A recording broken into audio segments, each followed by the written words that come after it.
Welcome to the second session of Public Relations and Advertising OE course. Today we will be looking into the second part of the first unit, that is unit 1.3 and 1.4, including 1.5 also. In this session, we'll be looking at different tools of advertising, what kind of ways and what media is actually used for advertising. And also we'll be looking at the role of advertising in marketing as well as in society. So let's get to it. Tools of advertising. Now, when we talk about tools of advertising, these are all techniques and what all media are used actually for advertising. So we see advertisements all over the place, everywhere, from your newspaper, from your television, from outside, on buses, on hoardings, on anything, any small product, on films. There are product placements done. That is also a form of advertising. So you have different kinds of media being used for advertising. Different kinds of products being sold through media. You have various ways in which advertising is done in general. So you have tools of advertising. By tools here, the meaning of what tools is that the different techniques and what kind of media and what other ways people use advertising. So businesses can employ a variety of different advertising tools to inform consumers about the benefits of their products and services, increase brand awareness and drive sales.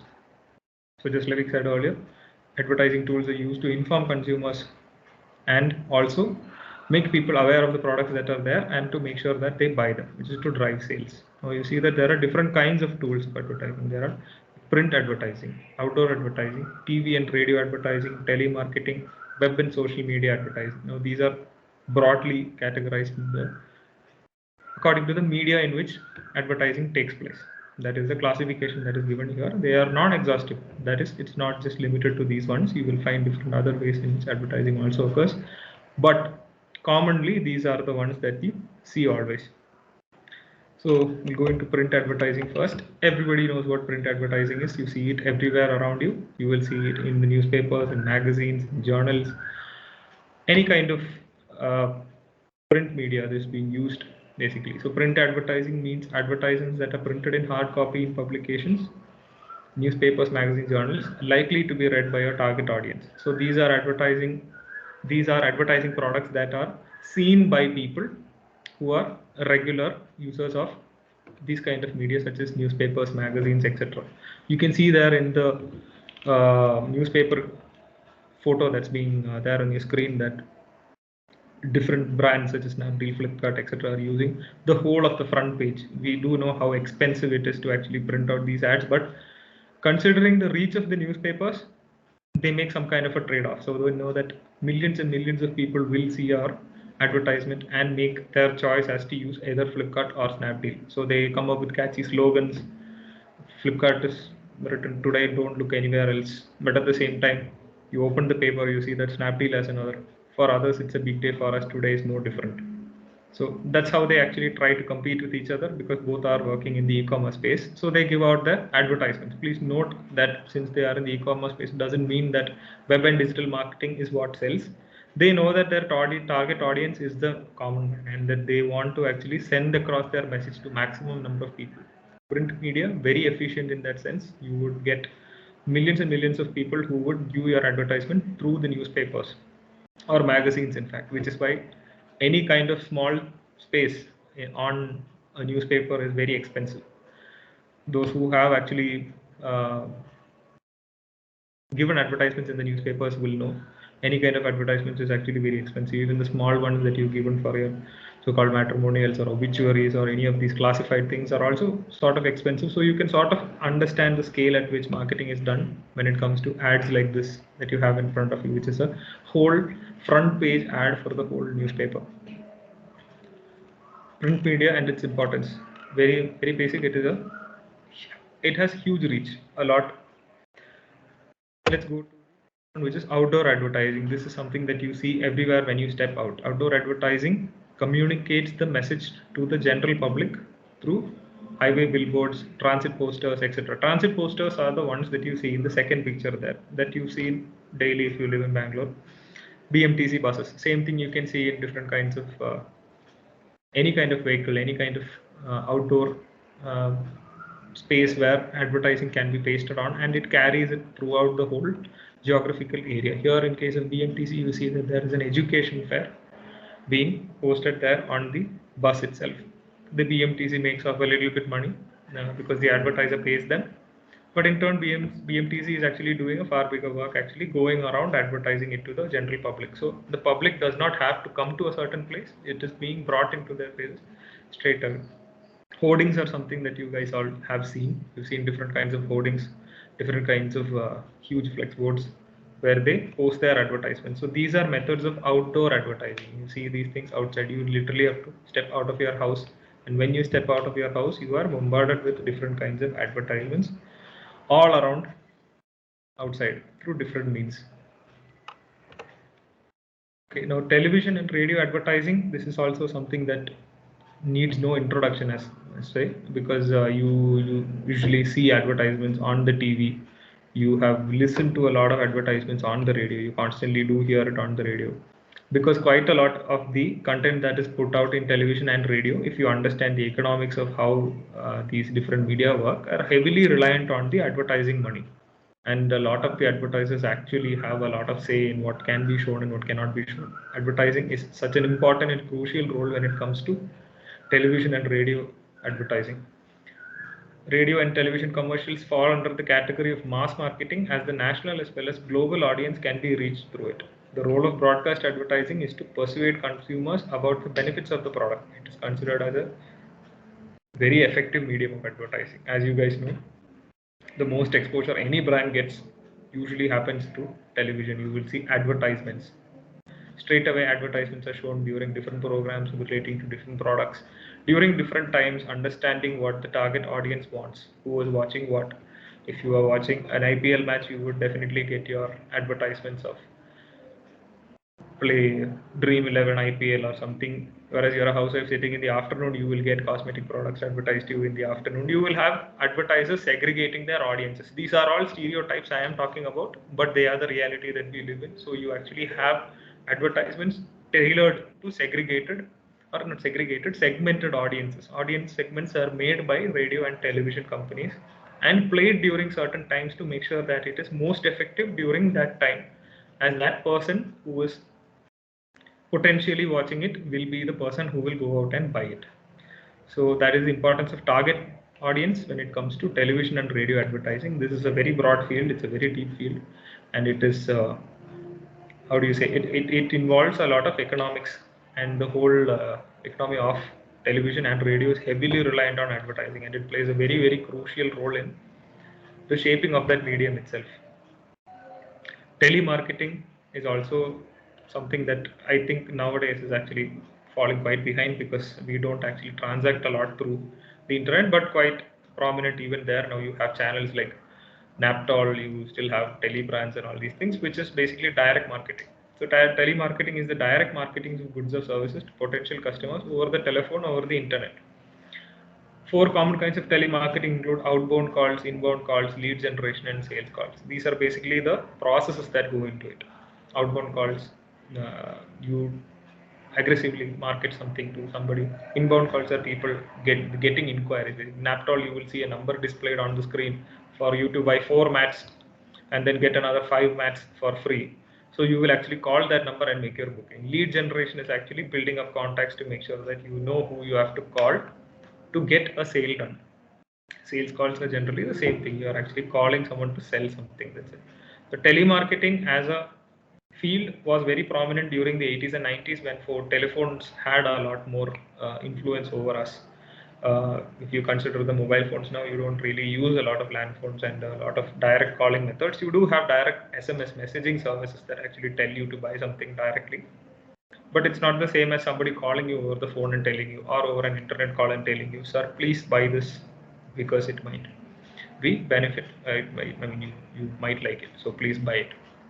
So telemarketing, like I said, is actually going down a little bit, but it is still prominently there in many circles, where they see that the audience that they want to actually sell it to are, let's say, the target audience that they want to sell it to are using phones, or they probably understand the sales call a bit more better when a person representing the product is actually speaking to them directly. That is where telemarketing becomes very efficient. It's a interpersonal communication that actually happens there. One person telling another person directly to speak.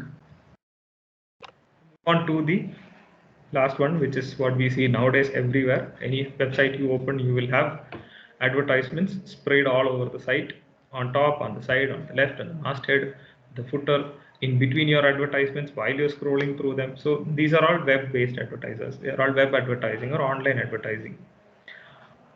Digital advertising, social media advertising, they're all part of it. So try to understand that whatever you see online on your screen and you see sponsored content, this is applicable for television as well. When you see any visuals where it's written that it is sponsored content, it's usually written right next to the advertisement and on top of it, on in the below, somewhere or the other. In television, you have slots where you have sponsored programs, actually sponsored content. That is, you pay quite a lot of an amount to a certain channel to actually play your content for a fixed TV slot. So it is mandatory for the channel to actually display that it is sponsored content. Similarly, in your websites also, you will often find quite a lot of content actually, or advertisements disguised as content as part of the page. But if you look closely, you will understand that they are also advertisements, and they actually use different kind of data mining techniques. The whole business about cookies and all these things are actually to get to know the person who is delivering the clicks, which will generate more money. So they will actually try to see what you like, and based on your preferences, after your whole website searching patterns, they will try and identify, and then they'll try to bring out advertisements which you can relate to and which you have more chance of actually exploring and buying at the end. Online advertising, also known as online marketing, internet advertising, digital advertising, or web advertising, is a form of marketing and advertising which uses the internet to promote products and services to audiences and platform users. Online advertising includes email marketing, search engine marketing, social media marketing, many types of display advertising, and mobile advertising. So these are the different areas where you actually use web advertising or the power of the internet to harness the power of the internet actually to make sure that a lot more people actually see it. So you try to market it based on your understanding of what the data of the users are, and then you try to put targeted ads. That's how it works. Social media advertising is very common. The screenshot on the right, you can see, is a very common thing that you see if you actually scroll down any kind of social media that you use. You see that it's written HelloFresh, and right below that you see the same thing that I just mentioned, which is sponsored. So you can see that it is an advertisement straight off. They have taken that much real estate within your scrolling of the feed page. It's called it a feed page, whatever your daily feed is. They're actually giving the advertiser a little bit space to actually advertise the product.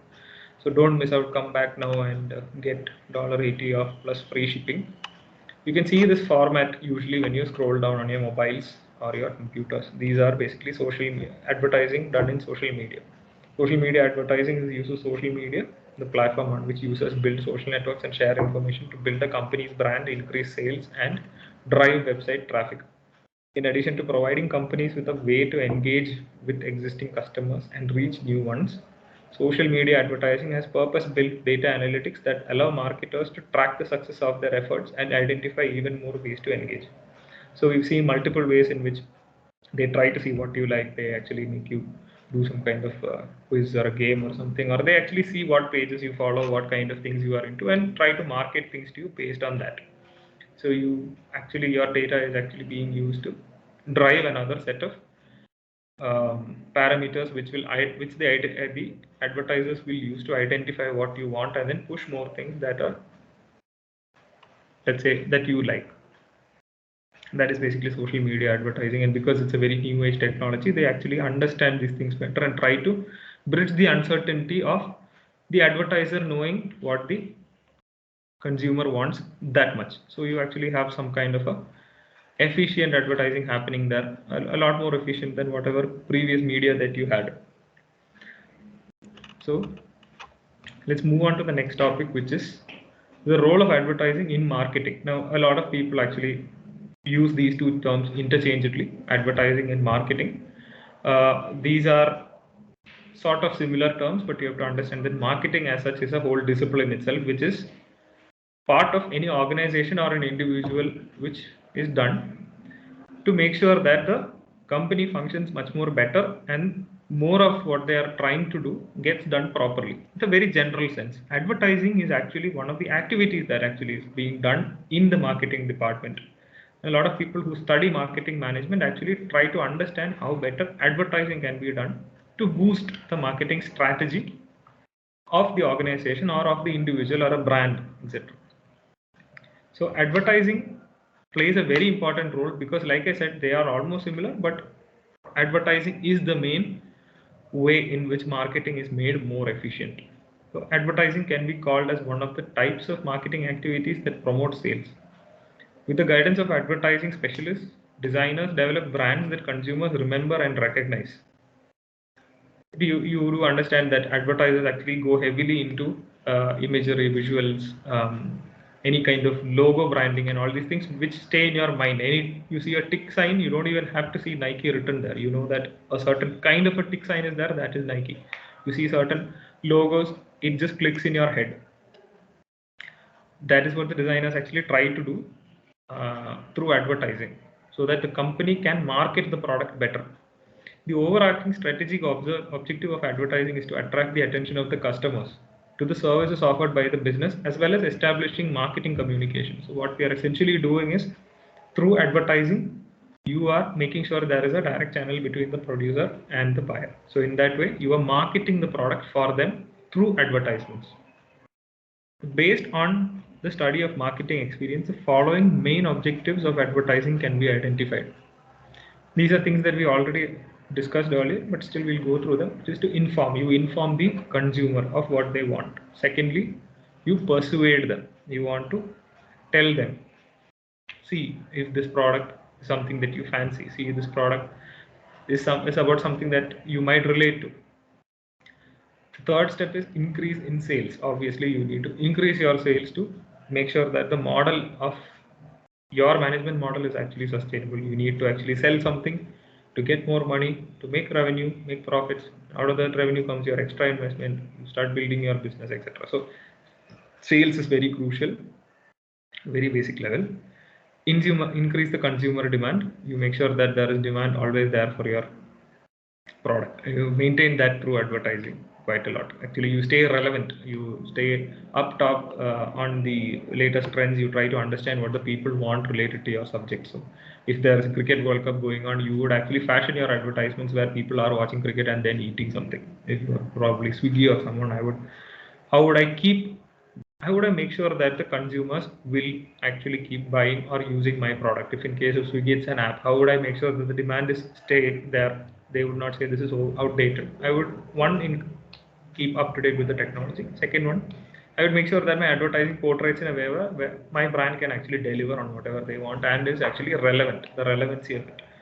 So demand is very much tied to relevancy, trying to convince people that the product is still in vogue.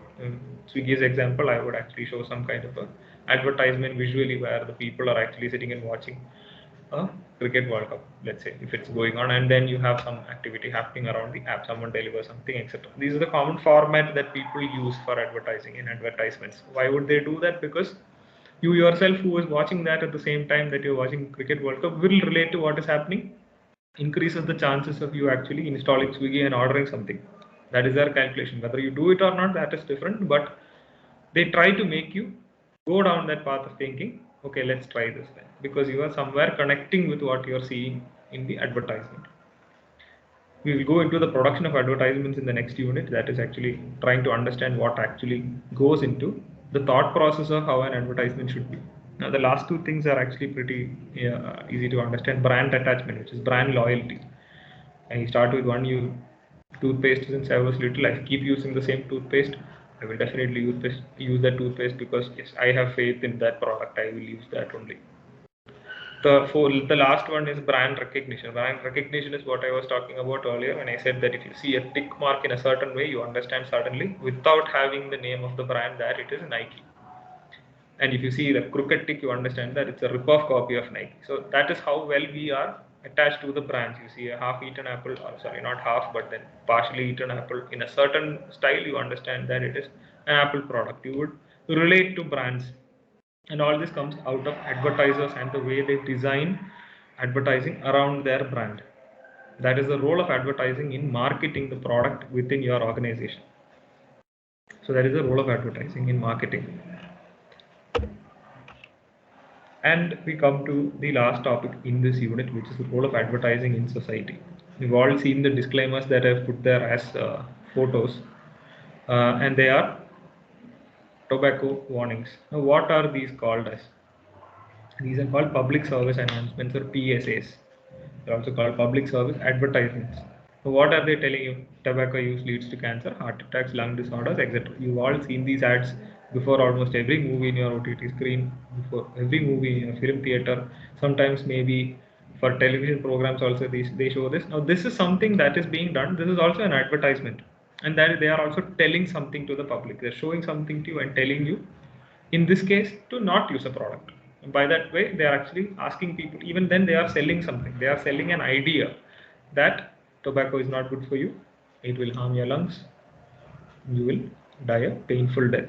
So this is a warning to increase the health of the public, of public in general. So what do? You actually make an advertisement which actually shows how bad it is. Mukesh coughs, his daughter looks.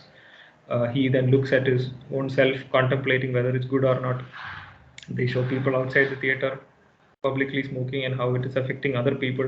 They show cases of people whose jaws have been taken out, cases of people who are having surgery. Really horrific pictures are actually brought out, but they are put there for a reason. They are actually there to make sure that the message that goes out to the public is such that the public refrains from using products that will harm their individual health. So these are public service announcements. Now, why did we go into this? Because these are also advertisements and they also play a role in society.